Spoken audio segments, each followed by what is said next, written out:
Hello बच्चों, कैसे हो आप लोग। मैं डीजी सर अपने यूट्यूब चैनल पर आपका स्वागत करता हूं। हम लोग क्लास 11th का हाइड्रोजन चैप्टर पढ़ रहे थे, जिसमें हाइड्रोजन परऑक्साइड को प्रिपेयर्ड हम लोगों ने किया था। आज हम लोग कुछ उसके फिजिकल एंड केमिकल प्रॉपर्टी को डिस्कस करेंगे। तो फिजिकल प्रॉपर्टी की पहले डिस्कस कर लेते हैं, छोटा होता है, फिर केमिकल प्रॉपर्टी का। जो फिजिकल प्रॉपर्टी होती है हाइड्रोजन परऑक्साइड का, हाइड्रोजन परऑक्साइड में भी हाइड्रोजन बॉन्ड होता है। इस वजह से इसका बॉइलिंग पॉइंट 151 यानी वाटर से ज़्यादा होता है। और हाइड्रोजन बॉन्ड अगर आपसे कोई पूछे तो आप कह सकते हैं वाटर के कंपेरिजन में ज़्यादा हाइड्रोजन बॉन्ड इसमें होता है, तो स्ट्रॉन्ग हाइड्रोजन बॉन्ड कह सकते हैं। और बॉइलिंग पॉइंट हो गया, अगर इसको मतलब जमने का पॉइंट कह दें, फ्रीज कितने पे होता है, -0.41 डिग्री सेल्सियस पर फ्रीजिंग होती है, जबकि 0 पर वाटर होता है। और हाइड्रोजन परऑक्साइड कलरलेस और टेस्टलेस लिक्विड होता है, लेकिन और मतलब अधिक मात्रा में जब इसको लिया जाएगा, लार्ज अमाउंट में लिया जाए, थोड़ा सा नीले रंग का यानी ब्लू कलर का दिखाई देता है। तो ये हाइड्रोजन परऑक्साइड की फिजिकल प्रॉपर्टी थी। अब हम लोग इस पर डिस्कस करते हैं आपको केमिकल प्रॉपर्टी पर, ठीक है। तो केमिकल प्रॉपर्टी किसका, हाइड्रोजन परऑक्साइड का।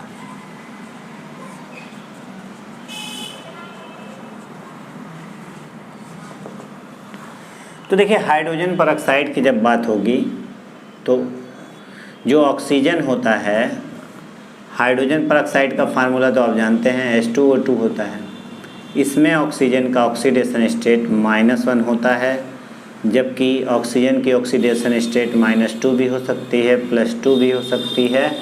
तो मैक्सिमम +2, मिनिमम -2 होती है ऑक्सीजन की किसी भी कंपाउंड में, पर H2O2 के केस में ये -1 होता है। इसलिए ये ऑक्सीडाइज भी हो सकता है और रिड्यूस भी हो सकता है, यानी इधर जाएगा तो ऑक्सीडेशन, इधर जाएगा तो रिडक्शन, यानी ये बीच वाली ऑक्सीडेशन स्टेट है। इसलिए हम कह सकते हैं H2O2 oxidising agent as well as reducing agent, यानी ऑक्सीकारक के साथ साथ रिड्यूसिंग एजेंट की तरह व्यवहार करता है। इसलिए हम लोग दोनों प्रॉपर्टी पर डिस्कशन होगा। पहले हम इसकी ऑक्सीडाइजिंग बिहेवियर पर डिस्कशन करेंगे।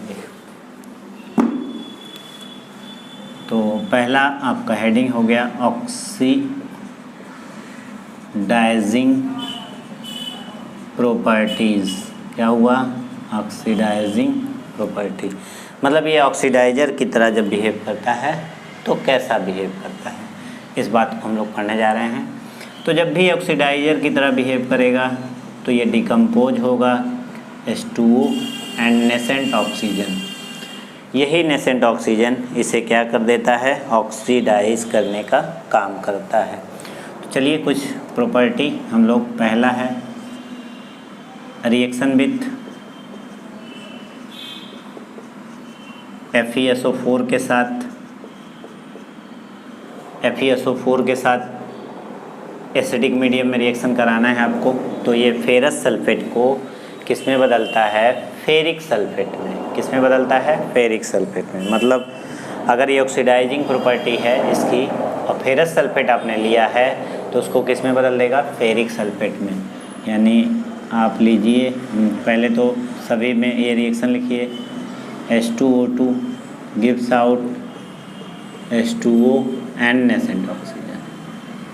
ठीक, यही नेसेंट ऑक्सीजन आप FeSO4 प्लस H2SO4 से रिएक्ट करा दीजिए 2 मोल लेकर के, और ये ऑक्सीजन नेसेंट ऑक्सीजन है। जब रिएक्ट करता है तो क्या बनता है, Fe2SO4 का होल थ्राइस, और क्या बनता है, मान लीजिए बैलेंस कर देंगे तो H2O बनेगा। इस दोनों रिएक्शन को जोड़ के रिजल्टेंट रिएक्शन आप लिख लीजिए। क्या हुआ, 2FeSO4 plus H2O2 plus H2SO4, oxygen oxygen cancel हो गया, क्या बचा, Fe2SO4 का होल थ्राइस एंड 2H2। यानी हम बोल सकते हैं कि यह फेरस सल्फेट को किस में बदल देता है, फेरिक सल्फेट में कन्वर्ट कर देता है। ठीक, सेकंड रिएक्शन विथ, ये सब एसिडिक मीडियम में रिएक्शन है, मतलब इन रिएक्शन के लिए आपको एसिड लेना होगा। रिएक्शन विथ पोटेशियम आयोडाइड, ये भी एसिडिक मीडियम में कराना है आपको, इसलिए हम एसिडिक मीडियम लिख दे रहे हैं। H2O2 का पहले H2O2 को ब्रेक करिए, H2O प्लस नेसेंट ऑक्सीजन, फिर आप 2KI लीजिए और H2SO4 लीजिए। ये रिएक्ट करके क्या देगा कि 2SO4 और ये ऑक्सीजन जो मिला है उसको लिखना है आपको। देख रहे हैं, पोटेशियम और सल्फेट मिलके क्या बनाएंगे, K2SO4 प्लस I2 और प्लस H2O। ये दोनों को जोड़ करके बैलेंसिंग रिएक्शन आप लिख सकते हैं। H2O2 plus 2KI plus H2SO4, oxygen cancel, H2O K2SO4 plus I2 और 2 H2O, ये आपको नेट रिजल्ट आया। ठीक, थर्ड नंबर पे आपका किससे reaction with K4FeCN6 potassium ferrocyanide से एसिडिक मीडियम में आपको कराना है रिएक्शन। तो इसमें भी वैसे ही H2O2 एसिडिक मीडियम में होगा, ये भी ब्रेक करके क्या देगा, H2O देगा और ऑक्सीजन। अब आप ले लीजिए K4FeCN6 और इसकी रिएक्शन आप डाइल्यूट H2SO4 से कराइए और ऑक्सीजन है ही है आपके पास। फाइनली क्या किस में ये कन्वर्ट होता है, 2 मोल लेना है, 2K3FeCN6 बनता है और 2 मोल पोटेशियम जो बचा है वो K2SO4 बनाता है और साथ में H2O बनेगा। मतलब इस केस में आपका पोटेशियम आयोडाइड किस में बदलता है, I2 में। इस केस में क्या है, पोटेशियम फेरोसाइनाइड इसका नाम है, वो किस में बदलता है, पोटेशियम फेरीसाइनाइड में बदलता है। और भी बहुत से रिएजेंट हैं जो ज़रूरी नहीं कि एसिडिक मीडियम में हो, जैसे आप रिएक्शन विथ सब ऑक्सीडेशन है, PbS H2O2 की, तो सिंपल H2O2 को गिव्स आउट क्या दिया, H2O plus nascent oxygen, equation 1।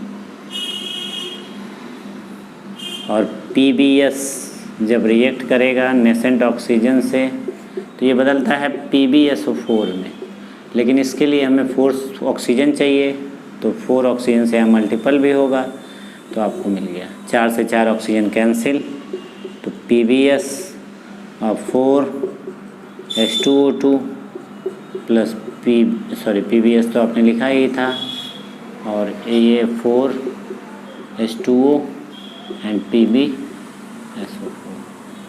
इस तरह से आप PbS से भी करा सकते हैं। इसका नाम क्या है, लेड सल्फाइड सोडियम नाइट्राइड से भी करा सकते हैं। रिएक्शन विथ सोडियम नाइट्राइड, जब आप H2O2 को रिएक्ट कराए तो H2O and nascent oxygen, NaNO2 से रिएक्ट कराए तो ये नेसेंट ऑक्सीजन आपको मिला, फिर आपने क्या बना दिया, NaNO3। यानी हम इस रिएक्शन को अगर जोड़ दें तो NaNO2 बना और H2O2 बना एंड H2O NaNO3, यानी सोडियम नाइट्राइड किस में बदल गया, सोडियम नाइट्रेट में। और लेड सल्फेट किस में बदला, लेड सल्फाइड में। इतने का आप स्क्रीनशॉट लेते रहिए।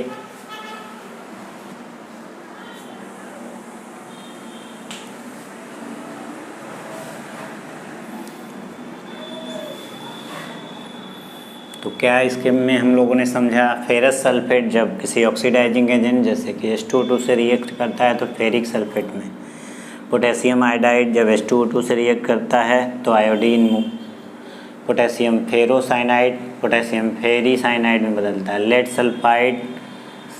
लेड सल्फेट में बदल जाता है, सोडियम नाइट्राइड सोडियम नाइट्रेट में बदल जाता है।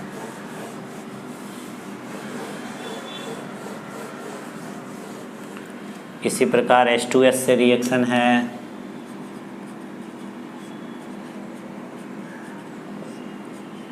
H2S से, तो H2O2 जब पहले रिएक्ट करेगा तो क्या बनाएगा, H2O एंड नेसेंट ऑक्सीजन,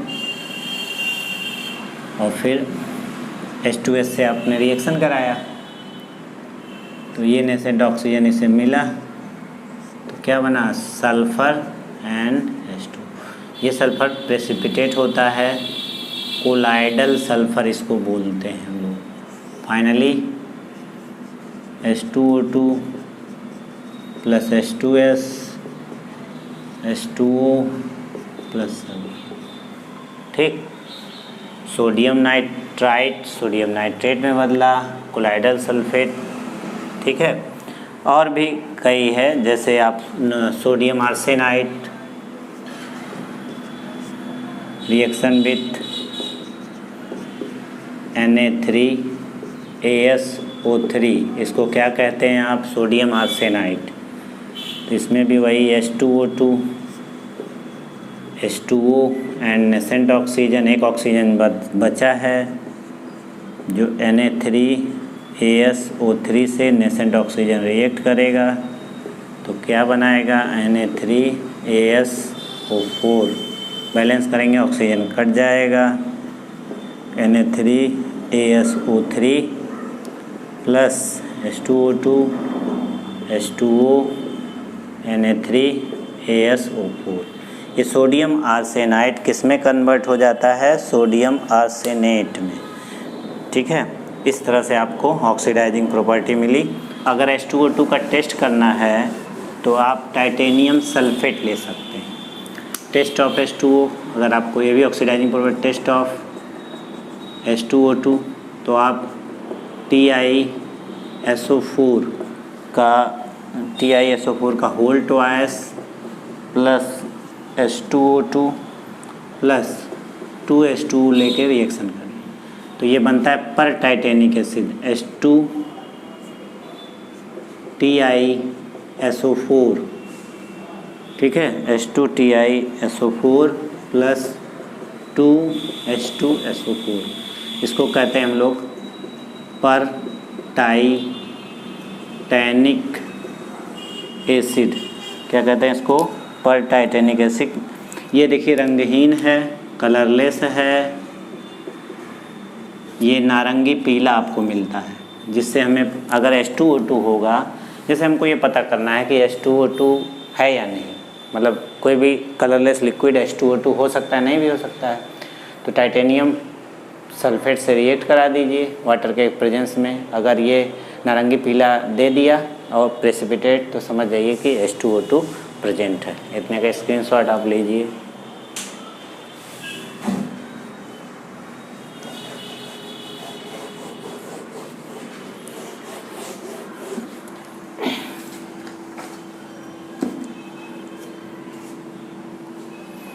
ठीक है, कुछ ऑक्सीडाइजिंग प्रॉपर्टी हम लोग पढ़ लिए। अब रिड्यूसिंग प्रॉपर्टी,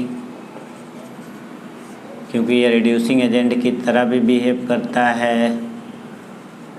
सिंपल है रिड्यूसिंग प्रॉपर्टी, AU2O अगर H2O2 से रिएक्ट करेंगे, नॉर्मली ऑक्सीजन मिलता है, OO मिल के O2, तो 2AU का प्रेसिपिटेट H2O प्लस क्या, O2, ठीक, पहला रिएक्शन हो गया। दूसरा Ag2O को किस में रिड्यूस करेगा, ये सिल्वर में। Ag2O मतलब गोल्ड ऑक्साइड को किस में रिड्यूस करा, गोल्ड में, तो इसको भी 2Ag बनाया और आपने H2O2 लिया था तो आपका H2O एंड O2 बना। थर्ड, अगर आपने PbO2 लिया है, H2O2 से रिएक्ट कराई तो इसका नाम क्या है, लेड डाइऑक्साइड, और बना क्या, लेड ऑक्साइड। यहाँ क्या है, सिल्वर, ये क्या है, silver oxide, silver first oxide, Stock के रूल के अकॉर्डिंग। ये है गोल्ड फर्स्ट ऑक्साइड, ठीक है, और किस में प्रेसिपिटेट हुआ है, इसमें। और ये क्या बनाया, ये भी O2 एंड आपका क्या मिला, H2O। इसी प्रकार मान लीजिए MnO2 से हमने रिएक्शन कराया प्लस H2SO4 प्लस H2O2, तो क्या बनाएगा, MnO2, इसका नाम है मैंगनीज डाइऑक्साइड। क्या नाम है, मैंगनीज डाइऑक्साइड। तो क्या बनाया, MnSO4, क्या बनाया इसने, MnSO4, और क्या बनाया आपका MnSO4 बना, और O2 बना दीजिए और 2H2O निकाल दीजिए, बैलेंस हो गया। तो ऐसे और भी बहुत सारे ऑक्सीडाइजिंग का ये काम करता है, जैसे रिएक्शन विथ, वहाँ पोटेशियम फेरोसाइनाइड लिए थे, यहाँ ले लीजिए पोटेशियम फेरीसाइनाइड, उल्टा लेना है, फार्मूला क्या है, K3FeCN6। तो जब पोटेशियम फेरीसाइनाइड से रिएक्शन लेंगे तो अब बेसिक मीडियम में लेना होगा, 2K3, वहाँ एसिडिक में लिए थे ना आप, CN6 2KOH प्लस H2O2। देखिए उसमें इसमें क्या फ़र्क है, उसमें फेरोसाइनाइड लिए थे, एसिडिक मीडियम में लिए थे, तो फेरो किस में बदल गया था, फेरी में। अब फेरी ले लेंगे तो बेसिक मीडियम लेना होगा, तो ये फेरो बदल जाएगा। तो फाइनली क्या बना, 2, दोनों के जोड़ दीजिए, K4FeCN6 और K4 हो गया, FeCN6 हो गया, और जो बचा है वाटर और O2 अगर बच रहा है तो उसको निकाल दीजिए आप, H2O2 2H2O प्लस O2 बचता है, ठीक है। फिर अगला है जो भी नंबर आए, रिएक्शन विथ क्लोरीन। अगर क्लोरीन से आपने रिएक्शन कराया तो Cl2 रिएक्ट विथ किससे, H2O2 से, तो क्या बनेगा, 2HCl प्लस O2। कोई भी ऑक्सीडाइजिंग एजेंट जब क्लोरीन से रिएक्शन H2O2 से रिएक्शन करता है तो ऑक्सीजन ही निकलता है। अगला नंबर जो भी बने आप करा दीजिए रिएक्शन NaOCl, ये भी एक ऑक्सीडाइजिंग एजेंट है, तो reaction with NaOCl, sodium hypochloride इसको बोलते हैं। क्या नाम है इसका, सोडियम हाइपोक्लोराइड। क्या नाम है, सोडियम हाइपोक्लोराइड। तो ठीक है, H2O2 NaOCl से रिएक्ट कराइए तो क्या बनता है, O2 बनेगा, NaCl बनेगा प्लस H2O बनेगा। ठीक, इस तरह से आप बहुत सारे रिएक्शन करा सकते हैं कोई भी ऑक्सीडाइजिंग एजेंट लेकर। एक और रिएक्शन है, ब्लीचिंग एक्शन भी करता है H2O2। बाल वगैरह को जैसे काला है तो उसको ब्राउन करने के लिए, डिकलराइज करने के लिए H2O2 का यूज करते हैं। तो colouring material material plus H2O2 क्या होगा, डीकलराइज। तो ये इसका क्या है, एक तरह से ब्लीचिंग प्रॉपर्टी है। H2O2 के बारे में ज़्यादातर इसी तरह की प्रॉपर्टी होती है जो काफ़ी इम्पॉर्टेंट है। एग्ज़ाम में H2O2 की सारी प्रॉपर्टी आपसे पूछी जाएगी। तो ये थे कुछ रिड्यूसिंग प्रॉपर्टी, इसके पहले हमने कुछ ऑक्सीडाइजिंग प्रॉपर्टी बताई थी अभी जस्ट इसी लेक्चर में। तो ये दोनों ही प्रॉपर्टी से क्वेश्चन आते हैं। लगभग सारे रिएक्शन हमने डिस्कस कर दी। तो आप इसको वीडियो रोक के पढ़ते रहिए। अगर कोई प्रॉब्लम है तो कमेंट करके पूछिए, क्योंकि रिएक्शन है एज सच ही पढ़ना है, थोड़ी सी प्रैक्टिस आपको ज़रूरत होगी, थोड़ा सा ध्यान रखना है। Thank you for watching my video.